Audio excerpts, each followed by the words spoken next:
Life can change in a second. One minute, I was 33, happily married and planning my future. The next minute, I was a widow, looking at cremation options because my husband's body was too damaged for an open casket. That's what happened to me, Jessica. 7 months ago, my husband Adam died in a terrible car crash.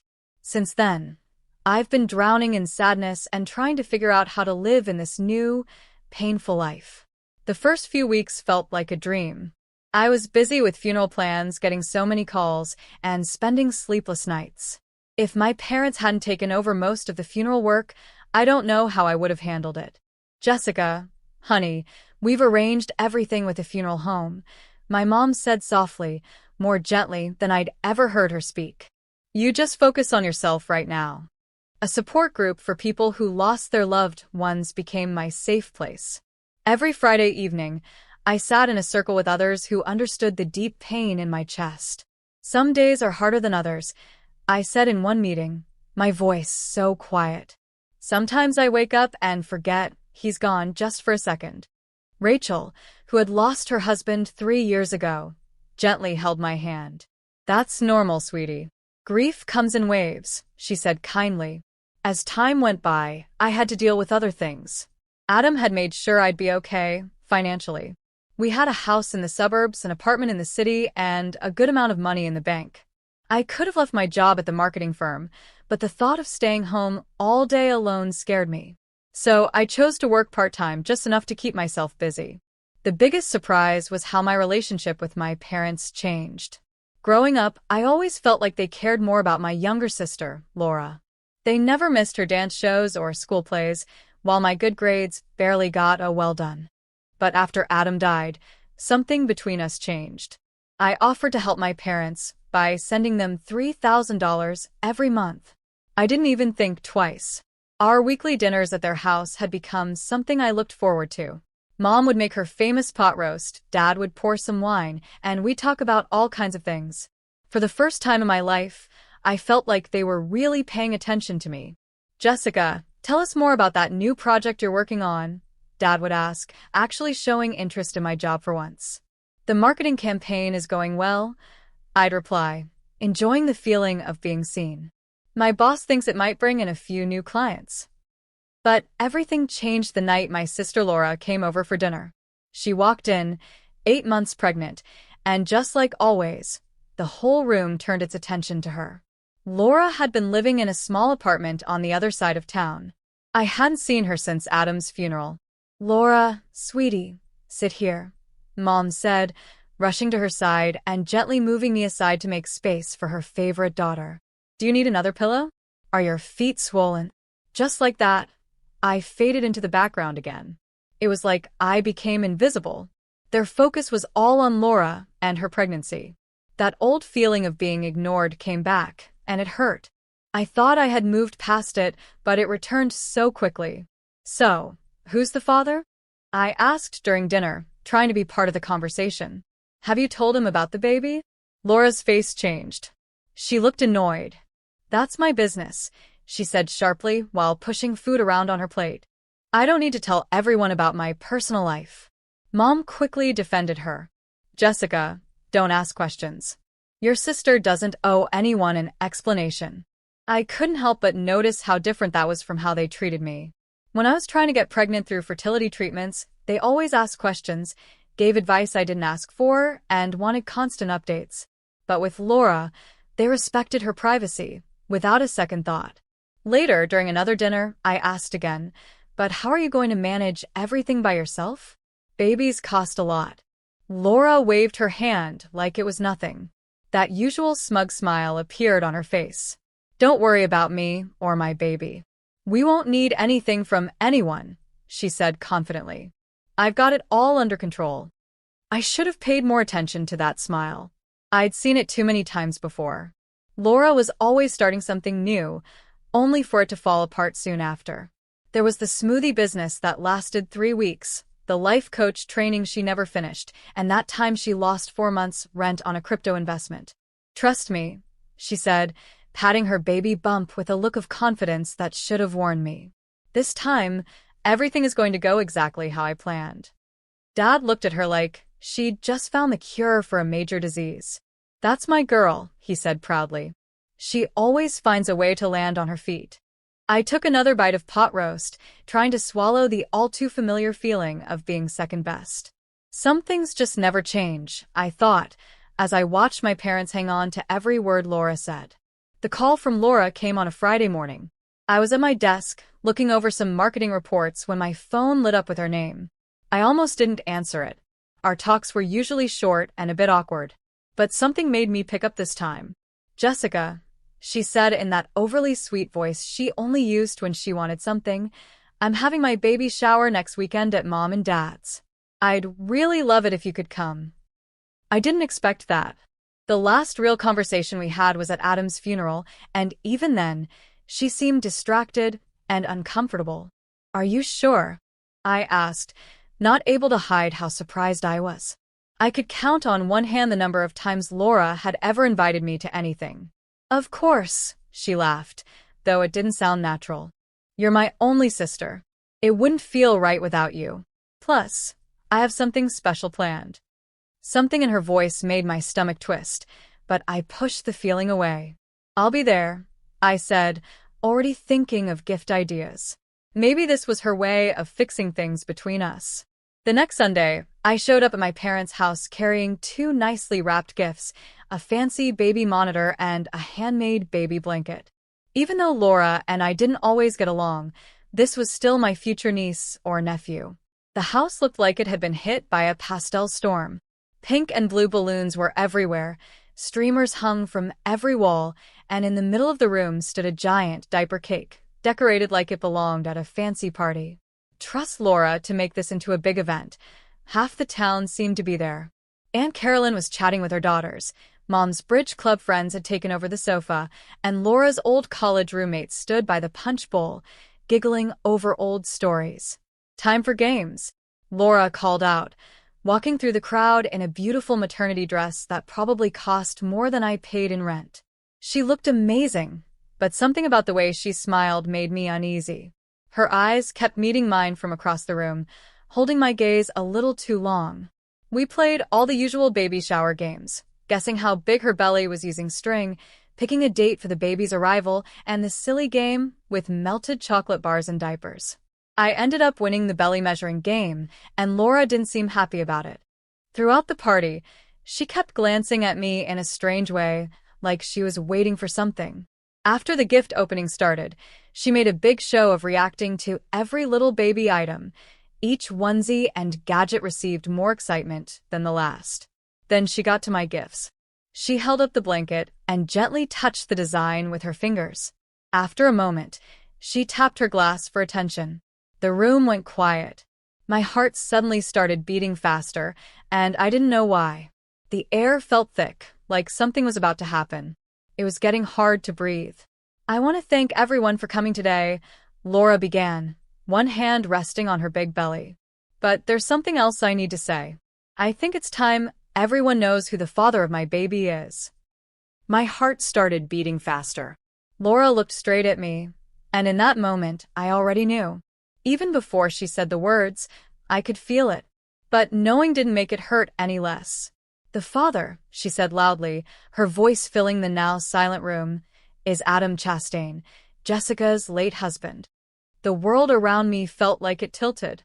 Through the loud ringing in my ears, I could still hear people gasping and whispering. Aunt Carolyn covered her mouth in shock.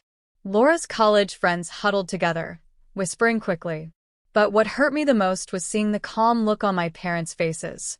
They weren't surprised. They already knew.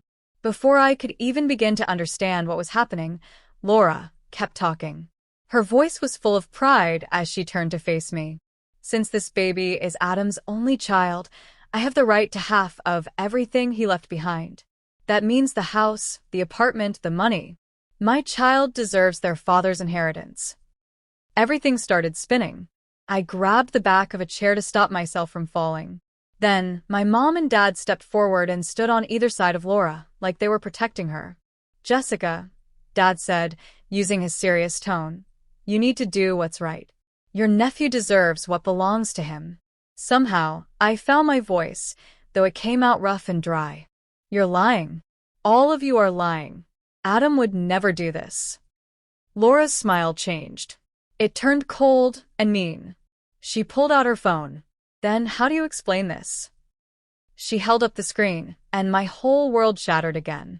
There they were, Adam and Laura, in each other's arms, kissing in what looked like a hotel room. Another picture showed them holding hands at a restaurant I didn't recognize. He loved me, Laura said, loud enough for everyone to hear. He was going to leave you for me. We were planning to tell everyone. Then she stopped. Her eyes filled with tears, and they began running down her cheeks. But then the accident happened, and all our plans disappeared. I couldn't breathe.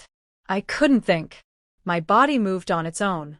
I grabbed my purse, pushed past the crowd of shocked guests, and stumbled out to my car. I heard Mom calling after me, but I was already backing out of the driveway. The drive home was a blur. My mind kept playing those pictures over and over, trying to understand them. The photos at the restaurant must have been during those business dinners Adam always talked about. The hotel? Probably one of the trips he said were for work. My phone started buzzing the moment I walked through the front door. Laura was sending me message after message, dozens of them.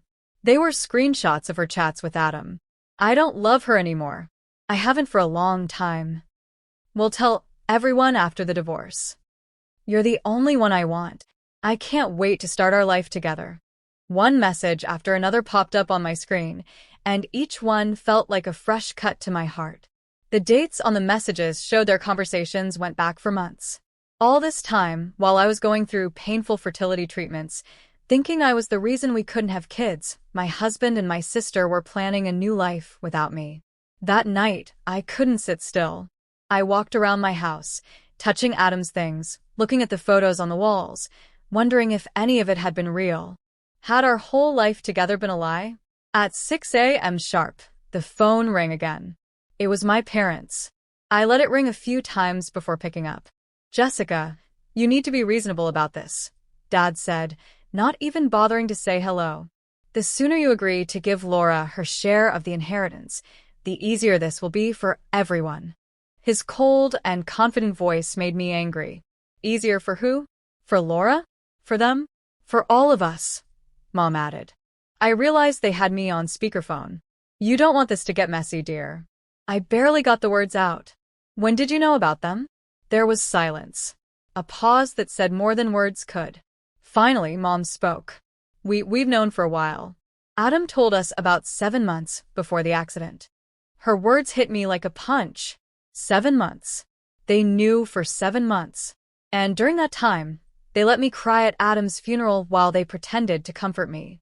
They kept taking the money I sent every month, even though they knew what he and Laura had done. Traitors. The word felt cold and final. All of you. I ended the call and blocked their numbers. My hands were shaking when I opened my banking app, but I didn't think twice. I stopped the monthly payment I had been sending them. If they needed money, they could go ask their beloved Laura. 3 weeks passed, full of missed calls and unread messages. Then I got an email from Laura. She said she would sue me if I didn't give her half of everything Adam left behind. She used the word voluntarily, but it felt more like a threat. I couldn't bring myself to reply. I couldn't even think about Adam's betrayal or how many people must have seen them together while I stayed in the dark. Things at work got worse too. The whispers started. Some coworkers gave me sad looks. Others tried to hide their smiles. I could feel them talking behind my back. Then Larry, my boss, and one of the only real friends I had left, called me into his office.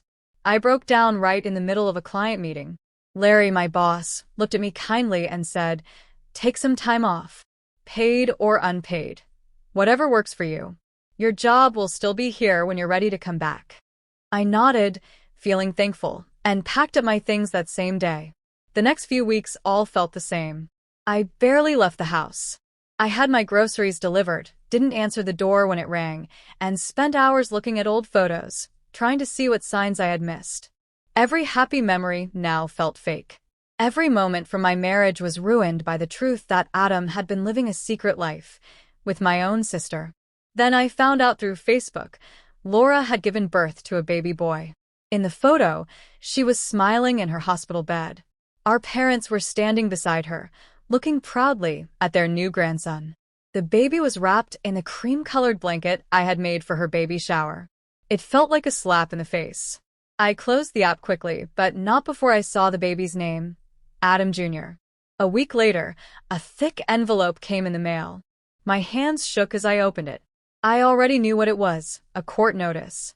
Laura was suing me for half of everything Adam had left me. She was saying her son deserved his father's inheritance. The legal letter was cold and clear. She wanted the house, half the money, and part of the downtown apartment. I spent 4 days looking for the right lawyer before I chose Paul Heyman. He had a great reputation for handling difficult inheritance cases. "Miss Chastain," he said, flipping through papers on his desk, his face calm but serious. "I have to be honest. Your sister has strong proof that she and your husband had a long-term relationship. There are text messages, photos, and even witness statements, including from your parents." He paused to adjust his glasses. In cases like this, proof of a close relationship and a biological child usually makes the court feel sympathy for the child's side. I was still trying to understand this horrible news when my phone rang that evening. It was an unknown number. "Hello," I answered. "Is this Jessica Chastain?" a woman's voice asked. I didn't recognize it, but something about the way she spoke felt oddly familiar. "I'm Joyce Meyer, Adam's mother." The world felt like it tilted. I grabbed the kitchen counter for balance. "That's impossible," I whispered. "Adam told me he was an orphan. He said his parents died when he was little. He said he grew up in foster care." "I'm afraid that was another lie," she said, her voice bitter, but not cruel. "Would you meet with me? There are things you need to know. Things that might help you." We agreed to meet the next morning at a small cafe downtown. A neutral place.